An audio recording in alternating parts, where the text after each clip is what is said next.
The torch, still floating in 0G outside the heliosphere, 5 months, 1 week after pulse. All of the general repairs had been done by the time the probe arrived. The cargo bay had been cooled to just below room temperature to keep the probe's MHD fuel frozen, and to prevent any unintentional spills or leaks. After folding in the radiators and the solar panel's heat shield, the probe was able to barely squeeze through the airlock. It had about a meter of clearance and would clearly not be able to be stood up in order to be supported correctly. This slight problem was in the process of being dealt with by both teams. After plugging a modified computer directly into the probe, communications time lag went down to a single second. The main lag was just waiting for light to travel between the probe and the ship, and as they got closer to the probe, the communications got much easier to deal with. However, even a mastless warp channel still took almost half a second to get between the stars. Carr was explaining the best way to go about making the probe shorter. The radiators store approximately 40 kilograms of fuel in them, and the solar panels have about 10 kilograms of fuel in the coolant loop. In order to safely disassemble the heat shield and radiator system, you can either isolate the systems, then unscrew the connections, or you could drain the entire tank to the point of dryness. You can safely vent the tanks into space because the fuel has pressurized helium to inject it into the engines, but it is quite a lot of fuel to just be dumping into space. We also cannot guarantee that the fuel will be completely purged. William weighed the options. I don't want to dump 40 tons of a super pure mixture of clearly high-quality MHD fuel, in case we want to try using it for some tests. However, there could still be loose pyrophoric fuel spilling everywhere, and I don't want to risk igniting a load of pyrophoric alkali metal mixture within our ship. I think we should disassemble the probe to the point which it'll fit into the cargo bay, then set up a scientific station for us to reverse engineer the probe. Igor, can your team handle this? I only want a small number of highly trained mechanics working on this in order to reduce the risk. Yes, Captain. If the probe is designed to be disassembled, it should be fine. Since we filled the cargo bay with helium, there's almost no risk of fire. Although taking a bath in stuff which explodes on contact with us doesn't sound fun. William rubbed his chin. I'd like a risk analysis report before we do anything drastic. The plan was put into motion. The team consisted of Igor, Kate, and Elliot. While the entire crew had been learning the alien language, they had dedicated themselves to becoming fluent and learning even the more technical aspects of it in case they needed to work with the QWERTY tech support. Because the entire bay was oxygen-free, a few other people would be standing by with spare air tanks to replace the engineers' SCBAs. Using specs sent by the QWERTYans, tools were 3D printed out of metal in order to safely disassemble the probe.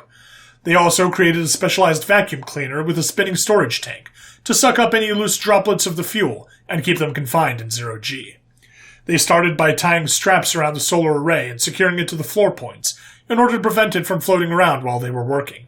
The first thing they did to the probe was open the panel to the central control unit. With assistance from Carr, Katie found and physically disconnected the power cables to the MHD drive, then activated a system to slowly discharge the residual capacitance. Once this step was completed, Igor and Elliot began the process of isolating the fuel lines. There were 6 isolation valves in total, 1 on the inlet and outlet of the radiator array and solar panels, and 2 leading to the main fuel tank. In this system, the fuel acted as a coolant to the solar panels. However, the flow rate of the MHD wasn't enough to cool the panels by itself. In a separate loop, it was led to the radiators to cool down, where the cooled fuel was pushed into the solar panels, where it was heated up and sent back to the main tank. Because the fuel was frozen, they needed to use a heat gun to melt the fuel in the valves in order to close them. Once this was finished, they turned the heat gun towards the fittings between the 3 areas and unscrewed them.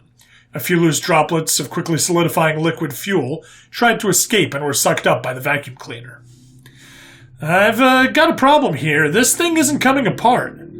Elliot was trying to pull apart the fitting between the solar panels and the fuel tank, which had gotten stuck. Igor looked closely.